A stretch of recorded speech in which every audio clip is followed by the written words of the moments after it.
Oh, hi everybody. How's everybody doing today? Just checking in with everybody. Hopefully you're at a job that you like or you're running your business and everything's going great. I've done all kinds of things like that. Anyway, so I'm kind of always at a crossroads, it seems like every few years, but anyway, I just wanted to check in with everybody. I might go live later. I have to set my camera up differently for that. Um, but I thought I'd make a little video today to talk about different issues that are going on in the world, but not too serious. I mean, like, well, everything's serious. Have you ever noticed that, like, one person might think it's the end of the world if somebody yelled at them or something about something really stupid, or criticized their hairdo or their weight, or whatever, and then somebody else might have some more serious problems, like with some bills, or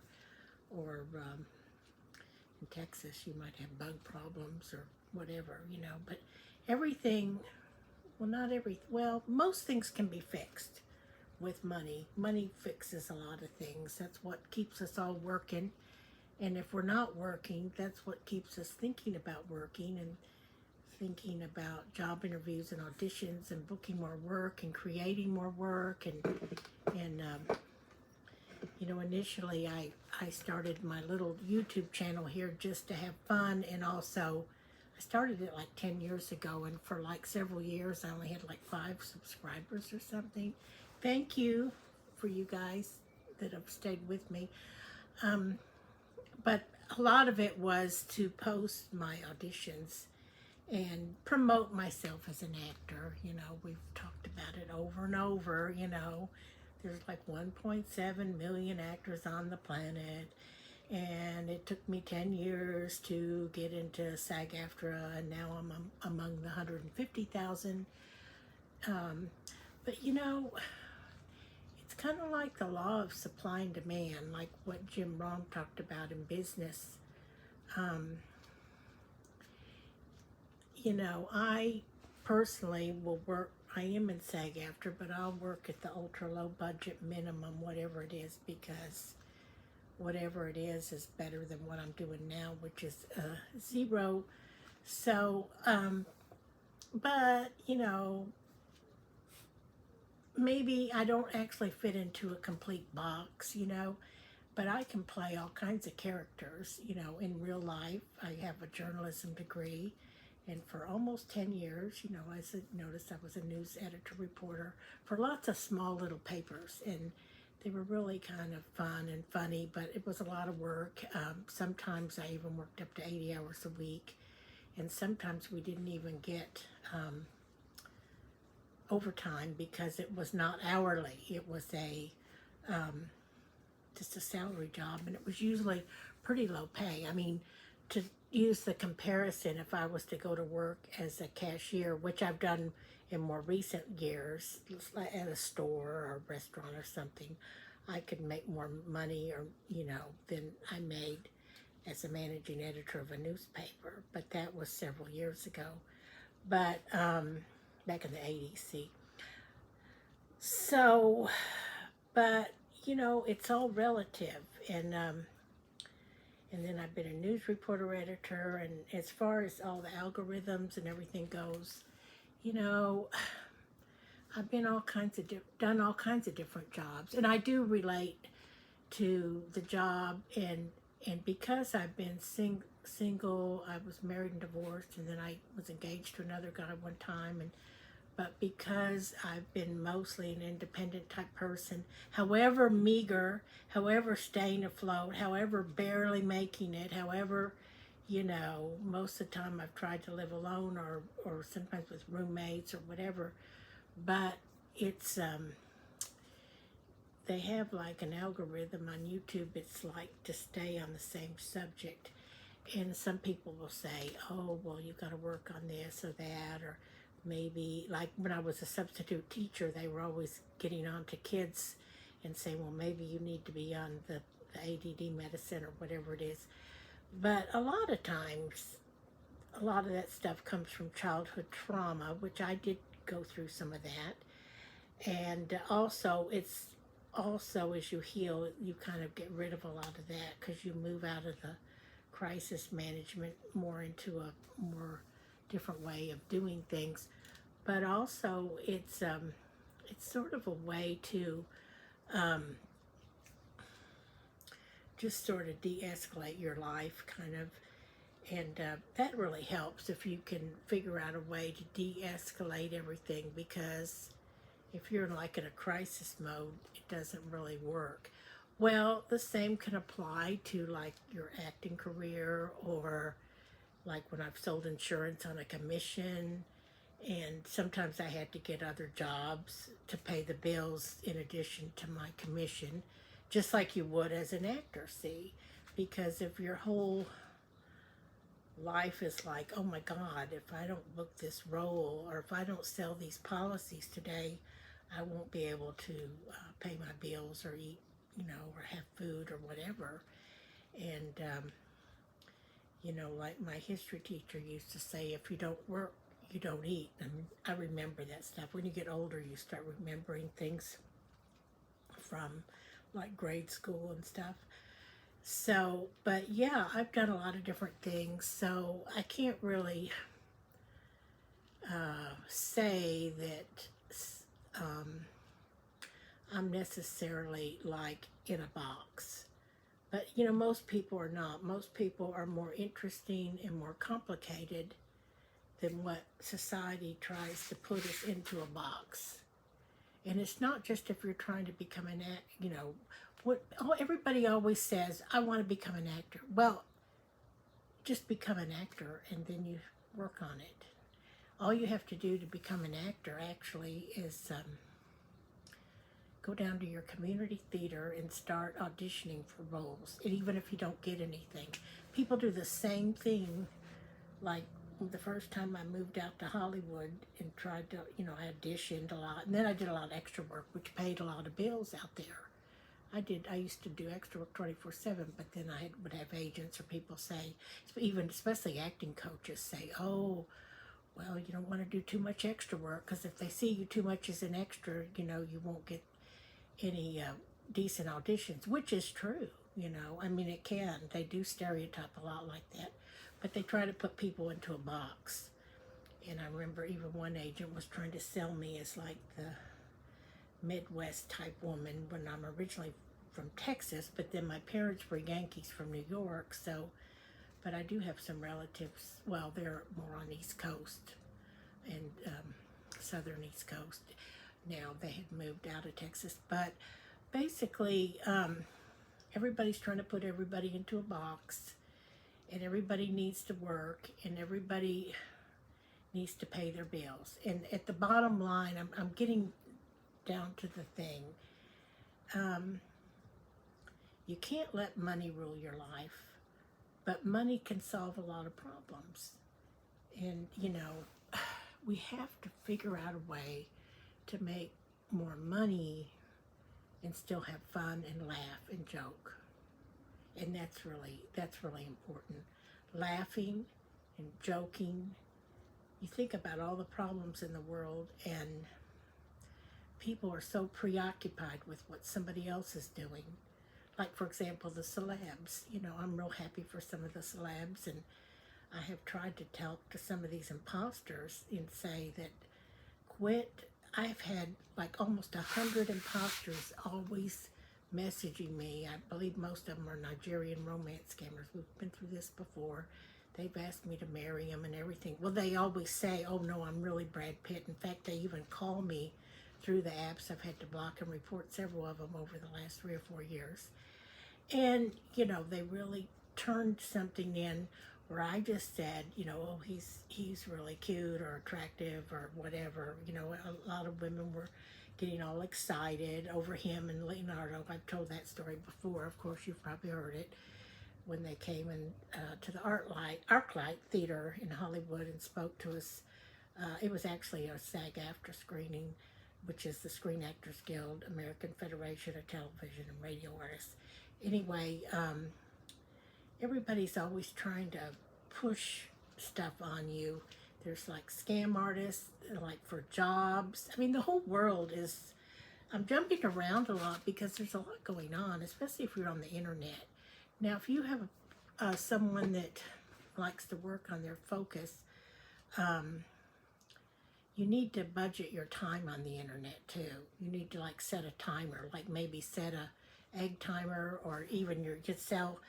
Well, if you're on it with your iPad or your computer, then set a timer on your phone or iPad or whatever you've got, because you can really go down a lot of rabbit holes. And since I've been in the news business, I've gone down a lot of rabbit holes too, and a lot of stuff I think is true, and a lot of it isn't, but a lot of it is, you'll never know, because a lot of people do a really good job of, they do a good job of, you know, whatever they're doing, they're controlling some narratives here. But I guess, the whole thing is, it's the American way of money, and we have to have money, and we have to pay our bills, and we have to work, and we have to, plug away, and, life is tough, and it can be blah, blah, blah, when the going gets tough, the tough get going, and all that stuff, But on the other hand, life is meant to be enjoyed too. And as an older single divorced woman, I've spent a good part of my life working and not made a lot of money, because my dream was, I always thought my dream was, it's changed a lot too. Like I thought, well, I wanted to be like the next Barbara Walters. And then I decided, I wanted to, just be a plain newspaper reporter, which I've done, or, and then I ended up selling insurance, because initially I thought about being a stockbroker and making a lot of money and meeting a rich man, and, and all this stuff. And I've just never dated anybody really rich or anything like that. I don't know, because at the end of the day, I wasn't really caught up in a lot of that in my mind. Well, when I was young and cute, and, a lot cuter when I was younger, and, going to clubs and dancing in the disco, and working hard at all my jobs, and, work hard, play hard kind of thing. I was basically just thinking, well, eventually I'll meet Mr. Wonderful, and then I'll just stay home and bake cookies, and then maybe have a fun job, like pursue my acting career or performing. I was in dancing growing up, musicals, dancing, recitals, all this stuff. Or maybe even do some art. I did some art growing up and won a few little contests just when I was a kid. But I was raised that we really need to work, and that you cannot enjoy your job. That most people, I was raised to believe that most people do not enjoy their jobs.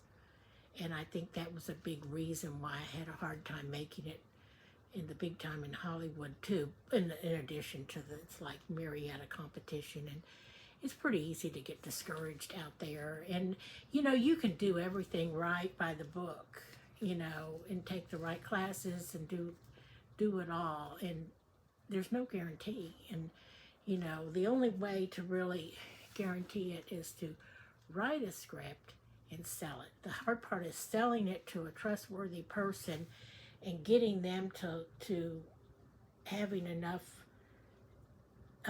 involvement in it that you will still have a role, the role that you would want.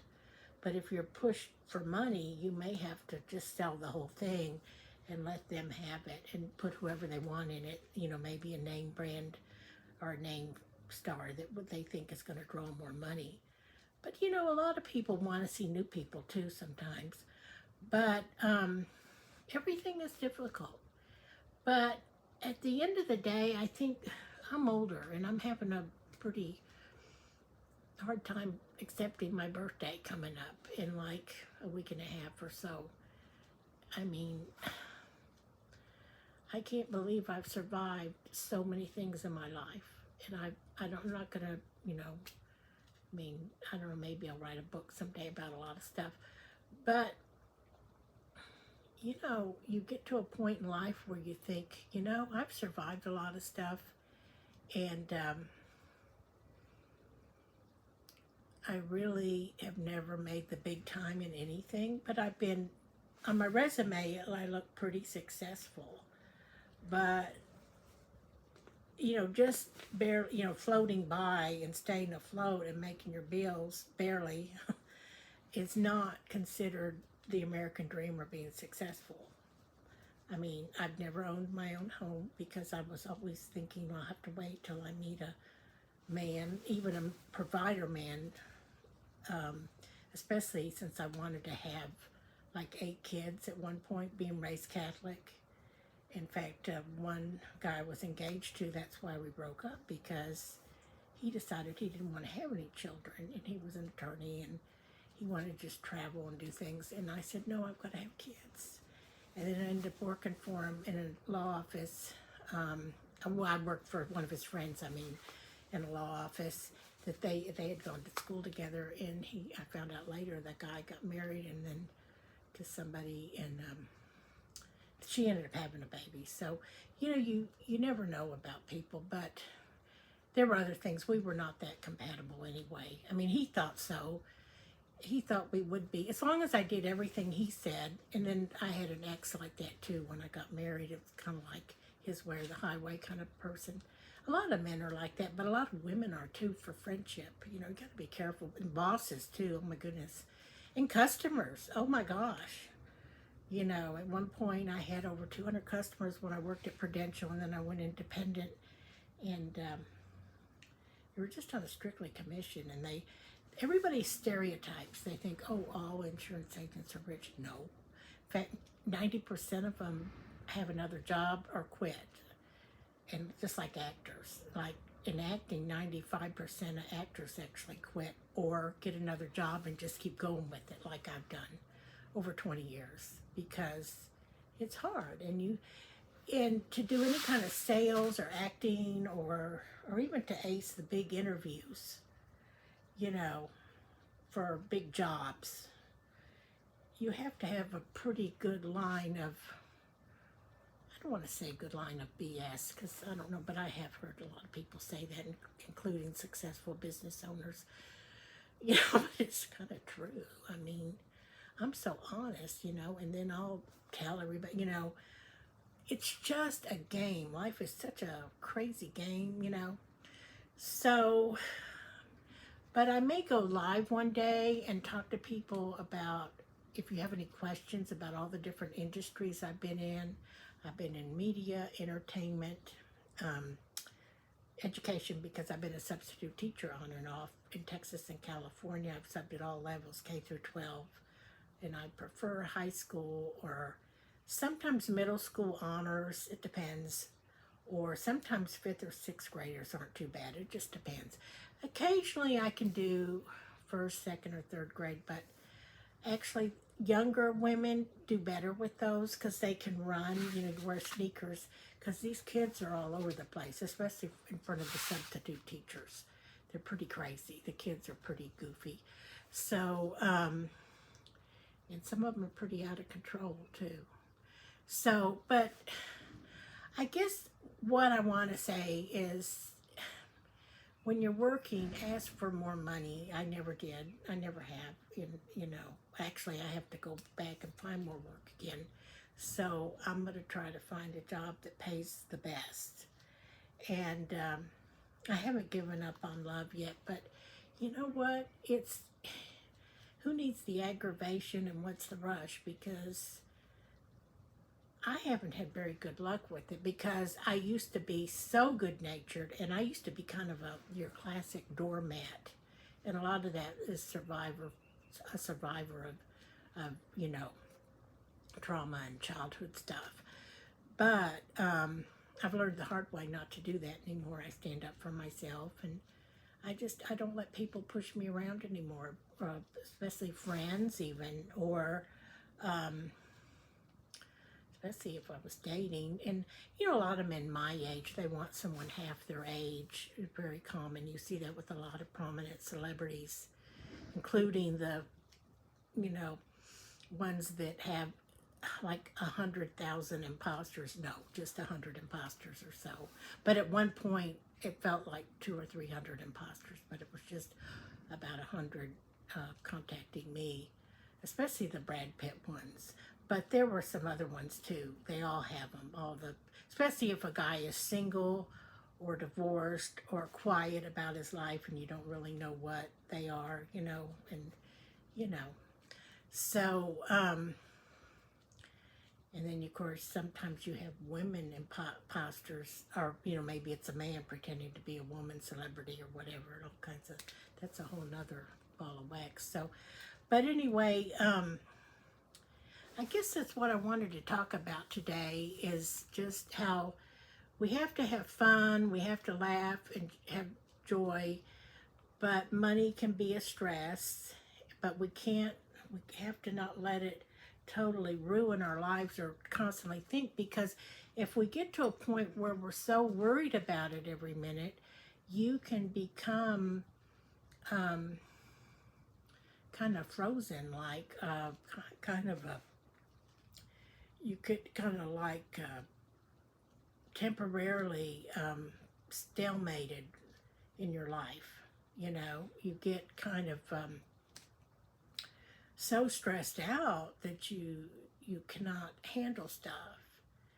It's kind of like if you have bills, you need to remind them that, first of all, if it's credit cards, all the fees and all the interest that you paid over several years, and even if you've paid them all off and then it all starts again, all those fees and interest charges add up to like a lot more. And it's very stressful. And if your income is down here and the bills keep going up, just like what's happened over the last 3 years, or actually 5 years. Actually, it's been like that for a long time prior to that, but it got escalated after the pandemic and all that stuff. And you see more and more people, unfortunately, they're living in their cars, they're living, you know, in tents, you know, and a lot of them have jobs, but it's just not enough. You know, and a lot of them have to live with several roommates. And in fact, I'm thinking about getting a roommate or, you know, somebody, but my place is only 450 square feet, so that might be kind of difficult.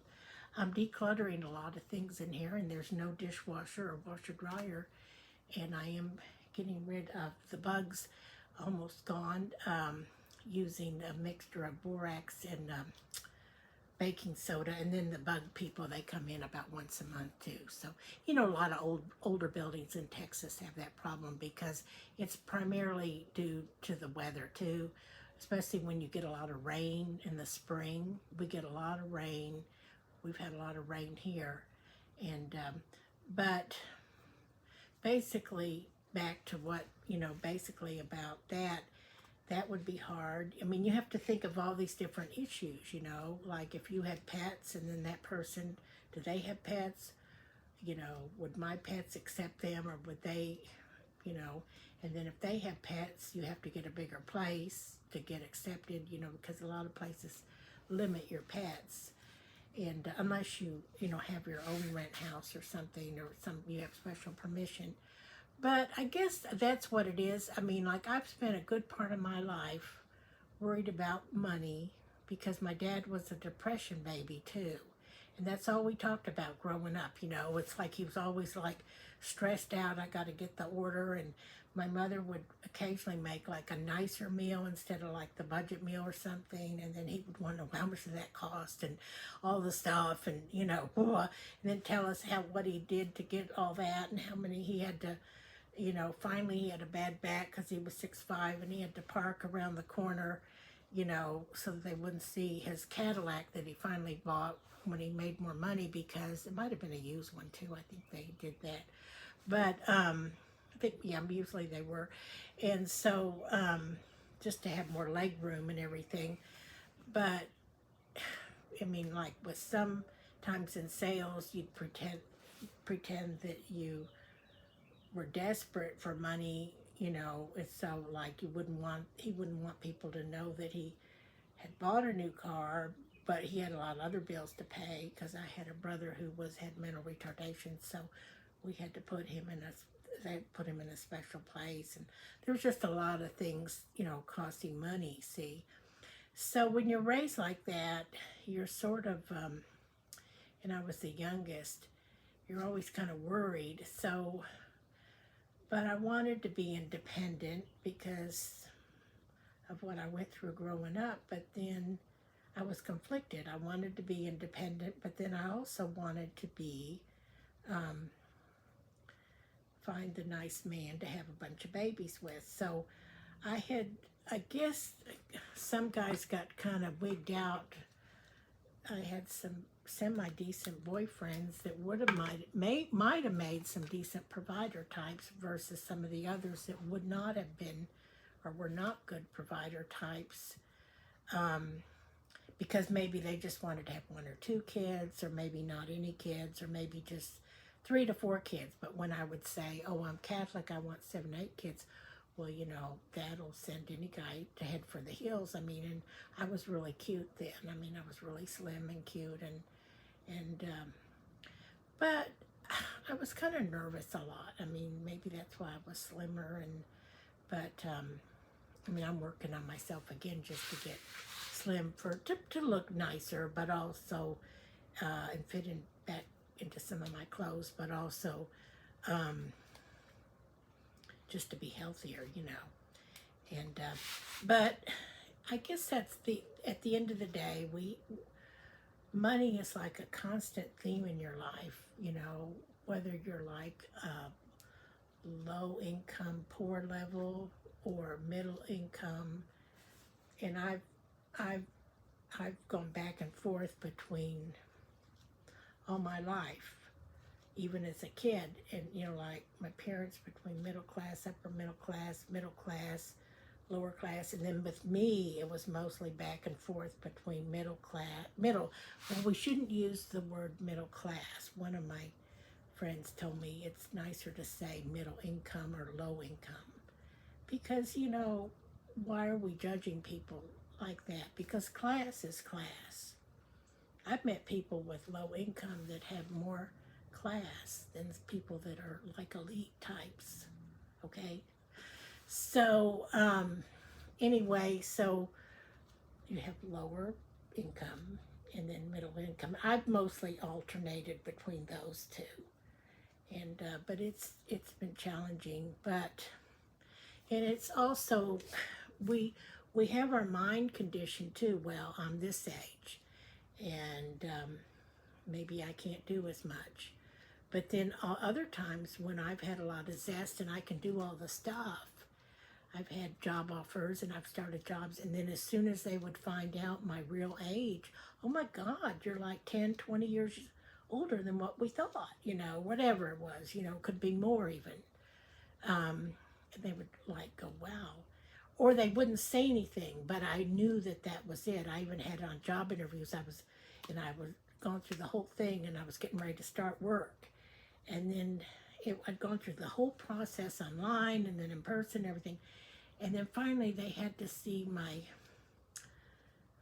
driver's license. For some reason, it just fell through the cracks. But as soon as they saw my real age, they were like, all of a sudden, and I've taken so many acting classes that, that is one advantage. You can tell when someone's lying. If you take a lot of acting classes and learn a lot of different techniques, it will help you not only with sales and things like that and talking to people, but you can kind of tell when people are lying. So that's a good thing. But all of a sudden it was like, we just remembered, the whole thing was ready to roll with this. Oh, we just remembered something.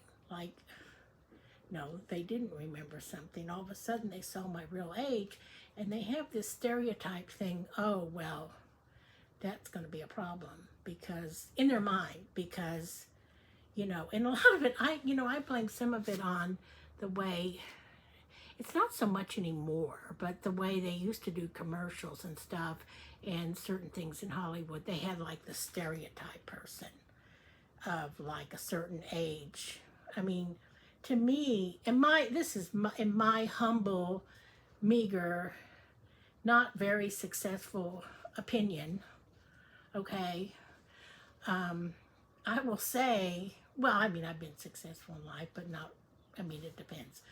But I would say that to me, someone, in my opinion, is not elderly until they hit their 90s. That's me, if they live that long. Well, I mean, most people don't live that long anyway. Maybe 85-ish, depending on their health, or if they have a lot of health issues, maybe their 80s. But think about it. I mean, I have met more people in their 60s and 70s and 80s even that still play a little tennis, they swim.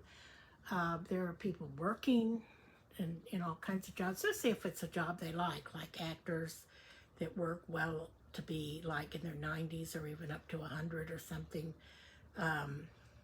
You see that with some top actors and directors like Clint Eastwood and people that are very successful or have been, you know, and he still is, because they like what they do too. That helps.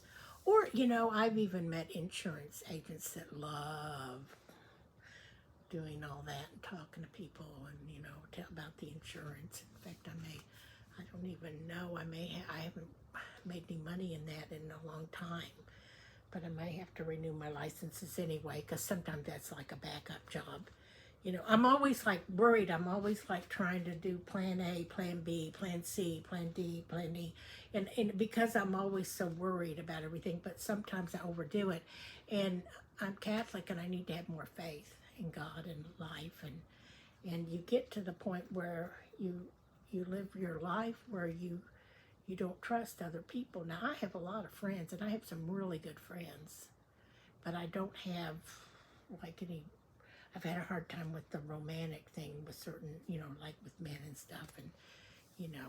But back to the other, it's like, yeah, you get to that point where you're, like, worried about the money, but then you have to kind of get to a point where you can't just, like, live in fear all the time. Doubt, fear, worry. You cannot do that. I mean, you can. Go ahead. I mean, spend your whole life living like that. I have. And I mean, not all the time. I mean, like when I've been out partying or going out for fun or something, you know, I can forget all my troubles and have some fun. But, you know, as I'm older and I don't really have a budget to go out and do a lot of things for fun right now anyway.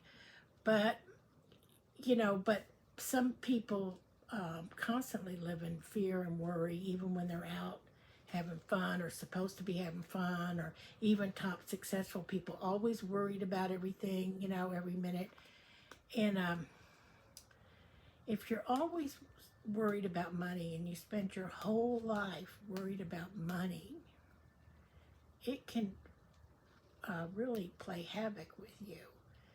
And there comes a time in life when you have to have the faith.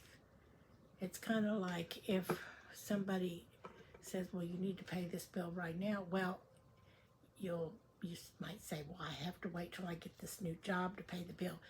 And if they like run you out and they get that and then you don't have a place, you have to like, you know, how are they going to get it if you're like living in the back of your pickup truck or something? I mean, with no job. And how are you going to get a job like that? And then when your credit is bad, how are you going to, they run all that. I mean, like my journalism teacher said, life was not meant to be fair.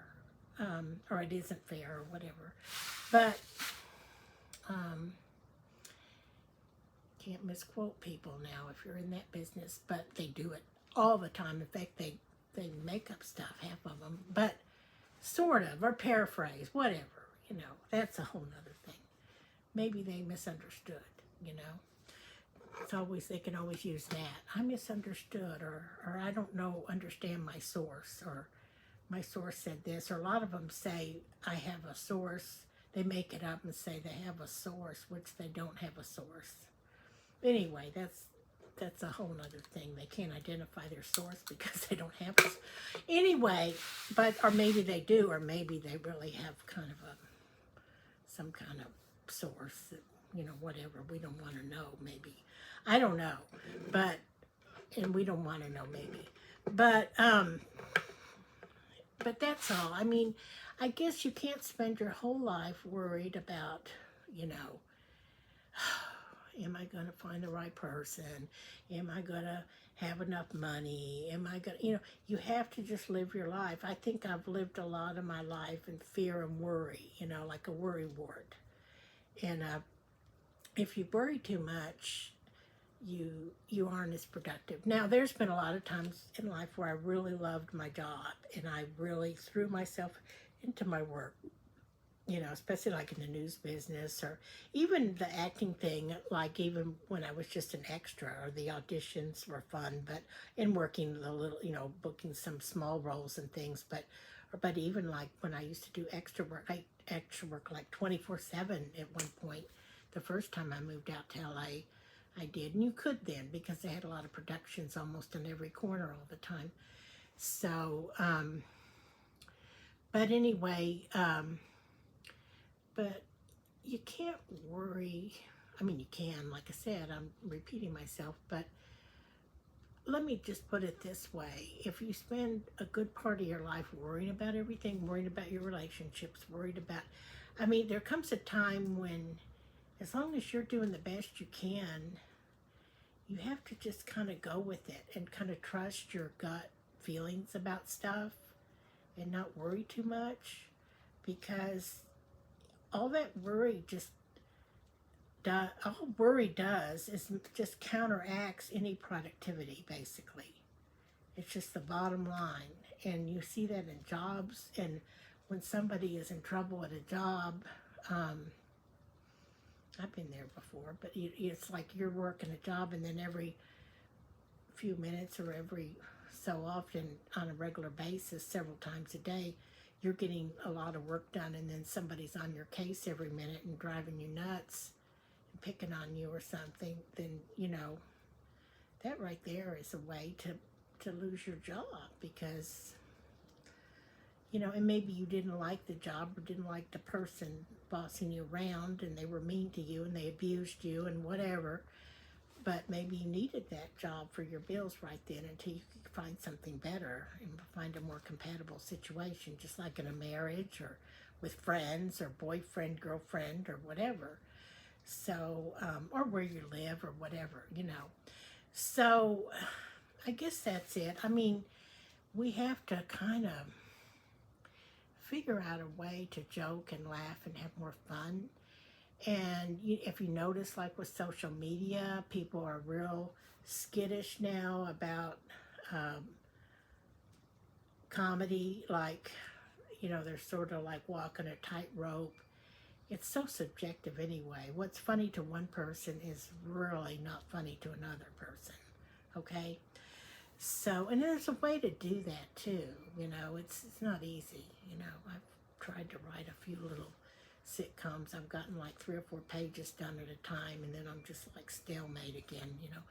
But it's, once again, if you write comedy or if you're a comedian, quit worrying about everybody.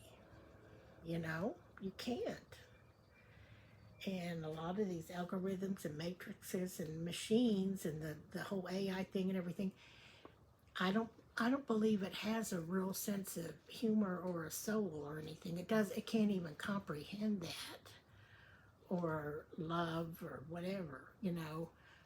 But it's just full of it.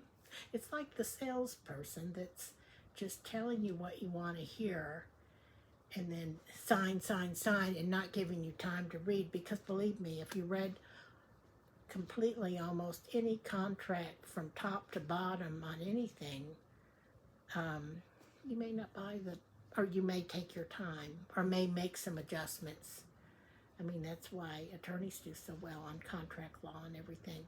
So, but anyway, that's my message for today. I've talked longer than I thought. Hey, what else is new?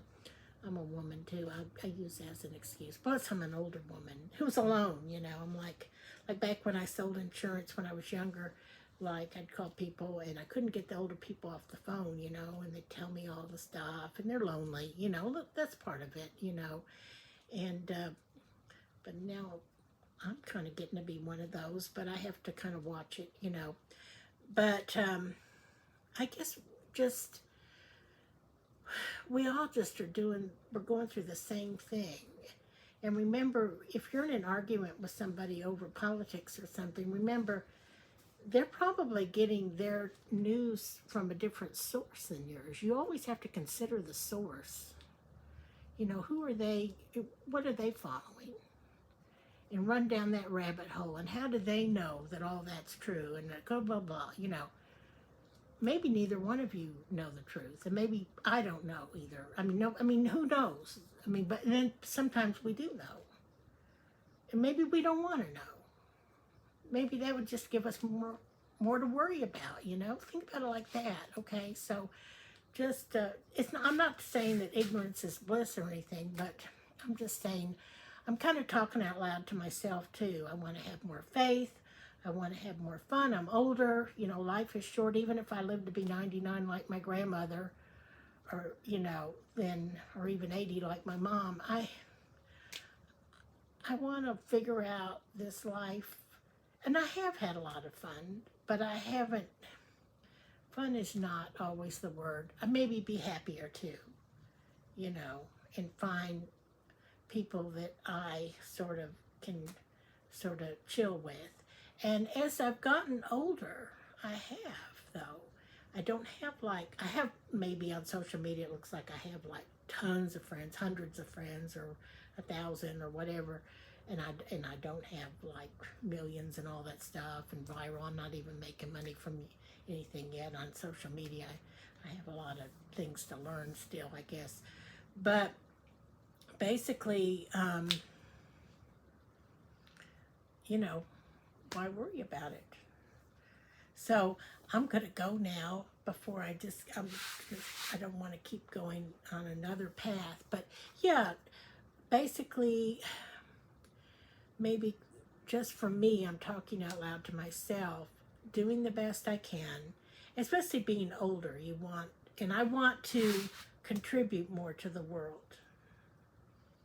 You know, like when I was in my 20s, you know, I'd work all hours of the day and night at newspapers and get the stories out. And a lot of them were small town news, small suburban news. Sometimes we did national news or the state news or whatever. But we were more like worried about how we were going to get the paper out on deadline, and then also late at night if there was still going to be like a little party going on, like on my way home, or like they used to have nightclubs where they had free food even, or drink specials, or, you know, how I was going to get a boyfriend, or, you know, whatever. And you know, worried about stuff like that, you know. So just not be always like in like a fight or flight mode or crisis management mode, or, you know, just kind of like chill out, relax, don't worry, be happy. I mean, be concerned. We all have lots of concerns, but if we're totally like wigged out and stressed out about everything, you know, it's just not a good way. It's not a good fit for life, you know. We gotta kind of get off that bandwagon and don't let the media pull you into something. You know, you've got your own problems. You've got enough to worry about. Now, we have to be aware of what's going on, or if there's some kind of thing going on, you know, in a certain neighborhood, if you're driving to avoid that area or whatever, you know, or something, you know, like big, we have to be aware. But don't let it totally upend you, you know, turn your life into upheaval. You know, like if you're kind of empathic, like I've been kind of an empath, and I think that impacted me too, like growing up with certain parents, well, one parent in particular, or certain people growing up, but in just all my life. But just kind of realize, especially as you get older, we're all here for a reason, and we have to just keep on keeping on, and don't put yourself down if you're not like a top successful person, because that's what I used to do. And I'm not going to do that anymore. If you could just smile at people and cheer somebody up at the store or listen to somebody's problem, you've really done a lot with your life. And you're helping others just by helping them. Or like if you are low on money and then somebody gives you $1 to make up the difference or whatever. Or like if you're like at the store and sometimes I've had to use change or something. Certain times I'm like low on money, and in the clerk is really nice to help me count my change real quick so somebody behind me doesn't scream or anything. These are all things that you look at, and if the person behind you is being really nice, then that's really neat. Because, see, now I'm dating myself with my neat is like an old-timey word, like means like cool or chill or whatever the latest word is. So yeah, so just kind of learn to laugh and have fun, and I hope the comedians start getting more and more funny and quit worrying about offending somebody, because like the old-timey expression my parents used to say, you can please some of the people some of the time, but you can't please all of the people all of the time. Okay, over and out, guys.